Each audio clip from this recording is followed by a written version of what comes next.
Muito boa tarde a todos, muito bem-vindos a esse evento que compõe a programação oficial do Governo do Estado, uma lei homologada, incluindo Tupanciretã como a capital da soja do Estado e aqui realizando-se anualmente a abertura oficial da colheita do soja. E diga-se de passagem, o maior produtor de soja do sul do país. Meu querido governador em exercício, Dr. Ranulfo, amigo pessoal que tenho, que a vida pública me proporcionou, em seu nome eu cumprimento a todas as autoridades nas diferentes esferas do âmbito executivo, e meu querido deputado federal, Pedro Westphalen, praticamente prata da casa, em seu nome cumprimento as autoridades federais e todas as autoridades do legislativo das diferentes esferas. Digo isso para simplificar o protocolo e ganharmos tempo nesse palco, cujo dia, fazendo desse limão uma limonada, de todos os pedidos que nós faremos hoje, eu já havia feito um, que era para encerrar a seca no município, e o primeiro já foi atendido, e eu tenho certeza que doravante todos os outros serão, meu amigo Chicão.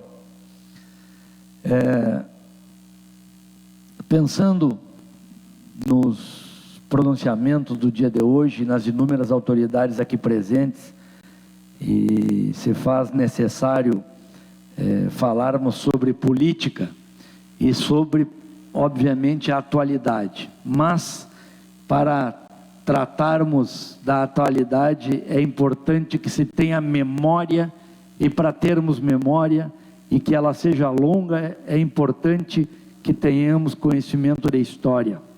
Hoje, qualquer canal de televisão que ligamos, encontramos guerra. Uma guerra que não se pode mais dizer que é uma guerra local. Todas as guerras hoje são guerras mundiais, porque vivemos num mundo globalizado. Uma guerra na Rússia, com certeza vai interferir o preço do adubo que os senhores utilizam nas suas culturas, como também do fumo, porque a Rússia consome 5% do fumo produzido aqui no Brasil.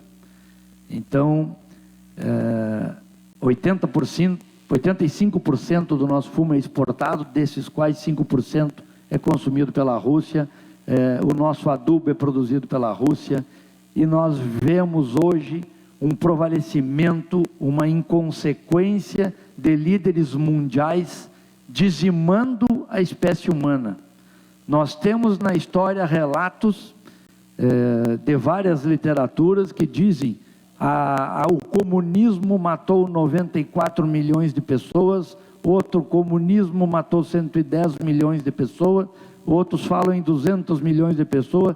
Já não nos interessa tanto quantos milhões ou quantas centenas de milhões esse comunismo já matou da nossa espécie, mas e sim quanto ele está matando hoje. Hoje, mais uma vez, pasmem os senhores, o comunismo é a grande praga da atualidade no nosso planeta.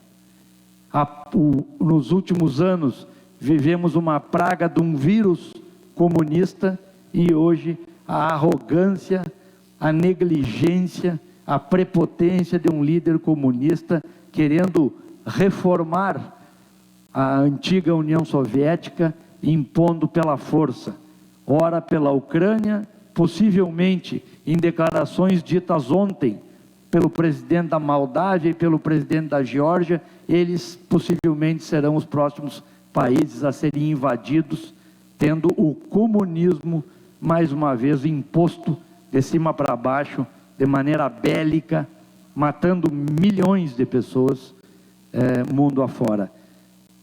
Caro deputado Pedro, o senhor, como uma autoridade federal, é importante que os decibéis das nossas vozes ditas hoje tomem força nos nossos ministérios, das relações exteriores, da defesa, o próprio presidente que estivemos no mês passado, é importante que autoridades internacionais tenham pulso e lucidez para frear essa arrogância de alguns líderes.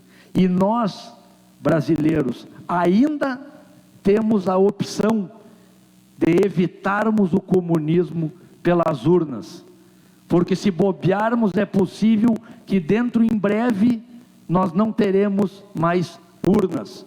E o comunismo, quem sabe, meu caro presidente Carlos, nos obrigue, assim como hoje, russos dizimam famílias na Ucrânia, de parentes, de amigos, de primos, limitados por uma mera, até então, fronteira seca. Quem diz que há alguns anos nós não estaremos dominados pelo comunismo, invadindo o Uruguai, tendo que ceifar vidas de parentes, de amigos ou até de brasileiros que foram lá morar, como o mesmo que ocorre hoje na descendência da antiga União Soviética. Um breve parêntese do meu pronunciamento para mostrar a nós tupanciretanenses, gaúchos e brasileiros que ainda temos o privilégio do voto. E esse voto garantirá a democracia e direcionará o futuro para os nossos filhos. Que tenhamos a responsabilidade, e para aqueles que têm preguiça de ler, liguem a televisão e saibam direcionar junto conosco o futuro da nossa nação, cara secretária Silvana, e o futuro do nosso planeta. Dito isso, meu caro presidente aqui da Farsul, Chicão, meu amigo Chicão, Francisco Chardon, carinhosamente chamado por nós do sistema Farsul como Chicão, representando o presidente Gedeão. Esse evento é um palco importante e eu provo o quanto a voz dessas pessoas que atentamente nos ouvem deve ser relevada, deve ser considerada. O país, em 2021, produziu aproximadamente 120 bilhões no agronegócio na balança comercial. Eu peço a gentileza que posteriormente corrijam em algum dado que esteja equivocado. 120 bilhões o agronegócio produziu em 2021, sendo o grande responsável pelo superávit na balança comercial, dos aproximadamente 279 milhões de toneladas. Desses, o complexo soja foi responsável por 48 bilhões, e o grão soja por 38 bilhões. Ditos pelo nosso amigo Gedeão e pela ministra Tereza Cristina, que deveria estar no Rio Grande do Sul num dia como hoje, fica aqui minha crítica ao governo federal por sermos parceiro e não estarmos sendo reconhecidos num dia como hoje, onde a maior feira do agronegócio, a segunda maior feira do estado, a Não Me Toque, Expo Direto, não teve a presença já justificada do presidente da República, mas não teve, surpreendentemente, a presença da ministra, que também deveria estar aqui hoje, porque se o soja é responsável por 38 bilhões da balança comercial, e são 86,01 milhões de toneladas produzidas pelo país, e Tupanciretã, com uma área de 154 mil hectares, uma produção estimada por baixo de 60 sacos por hectare, que daria mais ou menos 554 mil toneladas, isso representa 0,6% da produção nacional. E se o Brasil é responsável, como o senhor mesmo disse, e o nosso presidente Gedeão diz, por aproximadamente 25% das bocas do planeta, 1/4 da população dos mais de 7 bilhões de humanos é alimentada pelo que se produz no Brasil, e nós representamos 0,6%. Tupanciretã alimenta 102 milhões de pessoas anualmente pelo mundo. Então, em nome dessas 102 milhões de pessoas, é que esses decibéis de um dia de hoje devem chegar além fronteira e que devam ser atendidas as nossas reivindicações. Então, iniciando, eu gostaria de fazer essas colocações, dizer que, no último ponto do meu pronunciamento, meu deputado Pedro e meu caríssimo governador, a legislação ambiental deve ser revista, deve ser amadurecida. Nós, produtores rurais, e eu me incluo por liderar essa classe hoje aqui no município, e em mais 2 municípios, Jari e Quevedos, através do nosso sistema sindical, a nossa legislação não permite represarmos água em APP. Tupanciretã possui uma pluviometria média anual de 2.000 milímetros. Isso é uma lâmina, secretária, de 2 metros de água. E nós somos impedidos de armazenarmos essa água. E agora, nessa crise hídrica maior dos últimos 60 anos, podia tudo. Nós tínhamos que fazer bebedor e taipa de açude em qualquer ponta de banhado para represarmos, para salvarmos vidas. Nesse momento de salvarmos vida, acabou a questão ideológica das normativas ambientais.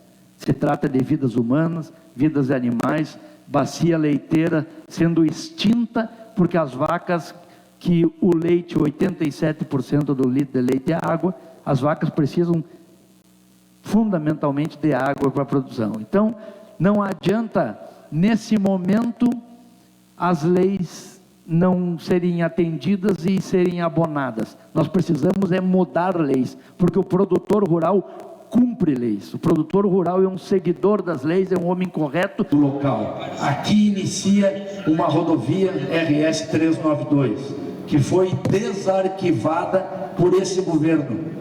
Foi desarquivada por esse governo.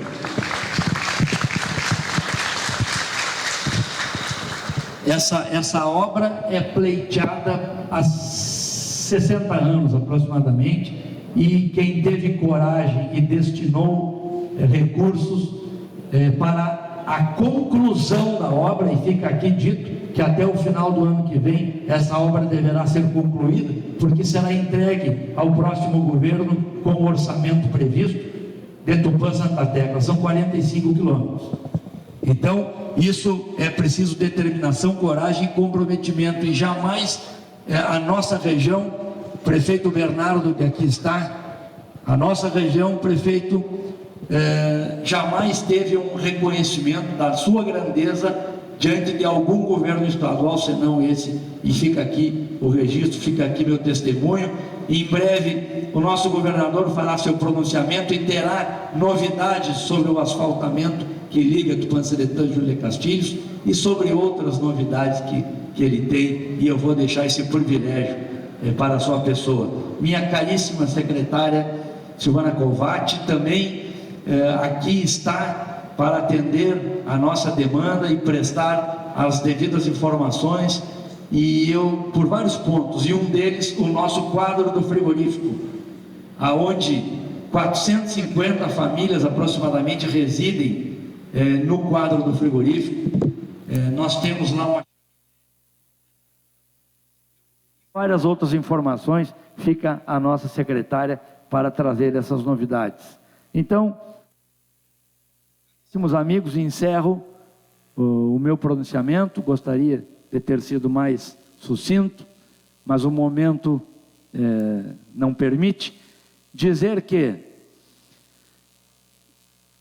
a todos os visitantes, tenham em Tupanciretã um lugar no seu coração, retornem aqui sempre que desejarem, serão por nós muito bem-vindos. E a todas as autoridades que ora possuem a caneta na mão, levem Tupanciretã não apenas no seu coração, mas mantenha Tupanciretã na sua mesinha de cabeceira, para que as nossas demandas sejam sempre reavaliadas logo de manhã cedo dia após dia, porque Tupã-Seretã merece. Tupã-Seretã é a terra da Mãe de Deus e é o maior PIB agropecuário do estado do Rio Grande do Sul. Muito obrigado.